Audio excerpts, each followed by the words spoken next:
नैबे प्रेस मिटनि गेजेरजों आङो थांनाय 13 फेब्रुआरियाव जे जाथाय जादोंमोन थिथागुरि एनआरएल पेट्रल पाम्पआव बे जाथाय जानायाव आंखौ आखाइ दं होननानै जे आंखौ एरेस्ट खालामनाय जादोंमोन आं बेनि सोमोन्दै बुंनो नागिरदों आरोखि।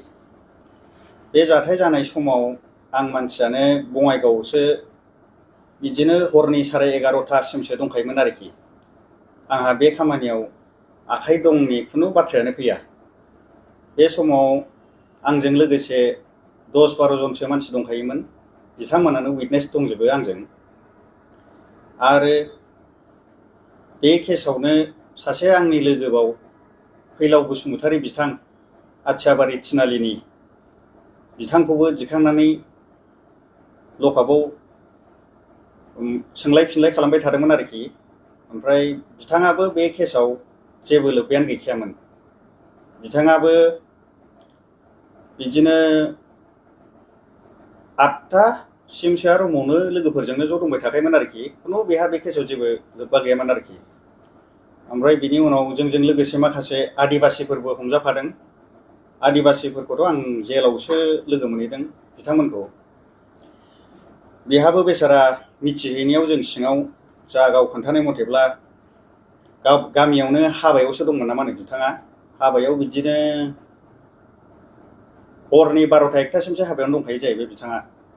गामिनि गासै रायजो राजाफोराबो मिथिजोबखायो आरो प्लास माने गामिनि रायजो राजायानो फैदोंमोनबो आरोखि थानायाव बिथांनि जानानै। खिन्थु बिथाङाबो हाबनो गोनां जाबाय आरोखि बे केसआव। आरो माखासे दंबावो 7-8सो दंबावो। बिथांमोना गावसिनि बाथ्राखौ प्रेस मिटनि गेजेरजों 2-3 गेजेराव बिथांमोनाबो बुंसिगोन आरोखि। बेखौ आं बिथांमोननिखौ बुंनो थांला आरोखि। बिनि उनाव जाहैबाय आंखौ जेब्ला फार्स्टआव थानायाव रायलायनो होननानै लिंलाङो, आंजों लोगोसे दंबावोमोन सासे जोंनिनो लकेलनि। बे समाव बेलासिफोरावनो हगार हरफिननायनि बाथ्रा जादोंमोन आरोखि। दाना नेयोसे नेयो, रायलायोसे रायलायो, सोंलाय फिनलायबो खालायबाय। आं आंनि बाथ्राफोरखौ फोरमायबाय। बिनि उनाव जाहैबाय जेब्ला 6-6:30सो जायो, सासे अफिसारा फैनानै आंखौ बुंफैबाय आरोखि जे सानसु फंबाय, खोथाया ओरैबायदि जाबाय, गोजौनिफ्राय एसे खोथा दङ, नोंखौ हगारनाय जाथ'नाय नंला, बिदि बुंबाय आरोखि।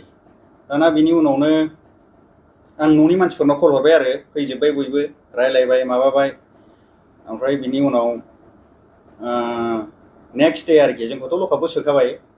नेक्स्ट डे जेब्ला सोराङो, जोंनि न'नि मानसिफोर ओमफ्राय बे आंजों हमजाफानायनि हिन्जाव, ओमफ्राय बेजों लोगोसे सासे हिन्जावबो दंफाबावोमोन। सासे मानसिया हेलमेट गाननानै फैनानै बिसोरखौ फट' खेबदों जाहैबाय आरोखि। फट' खेबनानै नोंसोर बाव मा खालामफैदों? ओमफ्राय जेब्ला बिसोरो सोंफिनो नोंनो मानो नांगौ होननानै, बिथाङा बुंदों जाहैबाय आं मिडियानि मानसि होननानै आरोखि। दाना बिनि उनावनो माखासे जाय आंनि एगेन्स्ट मानसिफोर दङ, आङो पार्टिखौ नाम बख'नो साना, जाय आंनि एन्टिफोर दं, बिथांमोना 6 जनसो हाबफैबाय आरोखि सिङाव। आं खिरखिजों नुहुरदों आरोखि बिसोरखौ। बेयावनो आं बुजिखाबाय बुस्थुआ एसे बोरैबा जाबाय होननानै आरोखि।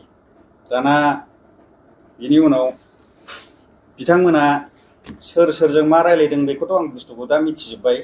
मा जाहोनाव आं हाबदोंखौबो आं मिथिबाय आरोखि। दाना बे बिदिनो 10ता 10:30सोआव फुंनि आंनि सेंग्राफोर माखासे फंबायमोन, बिसोरबो दंबाय थाखायोमोन थानानि गेटआवनो।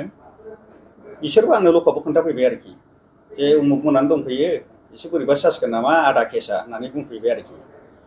बिथांमोनानो जाहैबाय बै समाव 2018आव दैजिं फेस्टिभेलाव मोनसे जाथाय जादोंमोन आरो।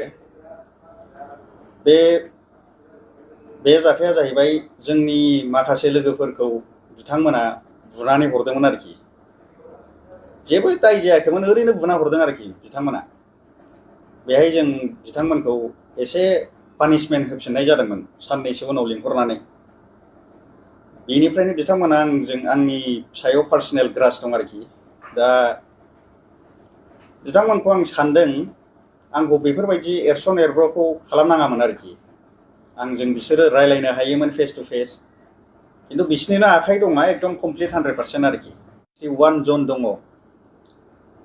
बिथांमोनखौ बख'नायनि राहा लामा लिडारफ्रा दाबो रावबो लायाखै नामा जेलाव जोङो गासैबो बिथांमोननि खबरखौ बाय'डाटा डिटेल्स सोर मा मावदों मा मावाखै जोङो मिथिजोब्बाय दायो माखासे मानसि बा लिडारफोरखौ जोङो नुनो मोनो मिडियाफोराव आयेन भाबै मावगासिनो आयेन भाबै गगोन गोजौआव सावरायगासिनो बेफोर गासैबो नंखायजोबसो नामा जोंथ' दायो टटेल 61 आव दाबो 7 जननिल' पार्सनेल उकिल हमनाय बाथ्राखौ जों मिथिबोबाय जायहा बेबो फेमिलिनिफ्राय एफर्ड खालामनो हायो बिथांमोननि थाखायल' खामानिया मावजागासिनो दङ बाद बाखि जेसेबां आद्रा थाबावनाय मानसिफोर दङ बिथांमोननि थाखाय दिनैसिम खेबसेबो बेल पिटिशन मारिनानै होनायबो रेकर्ड गैफेरा बेल पिटिशनखौथ' बाद दोन उकिल सासेबो हमाखै बिथांमोननि थाखाय दुखुनांथाव बाथ्रा बेफोरो नाथाय नुयो मिडियाफोराव आयेन भाबै जागासिनो आयेन भाबै मावगासिनो बेफोर गासिबो नंखायजोबसोमार नामा दा बेखौ जों सानदों बे 61 नि गेजेराव सानै मानसिया दाखालि बावैसो लवार कर्टनिफ्राय बेल अर्डार मोनबाय बिथांमोननि नामानो जाहैबाय गान्दा बसुमतारी आरो बुलेट बसुमतारी बिथांमोना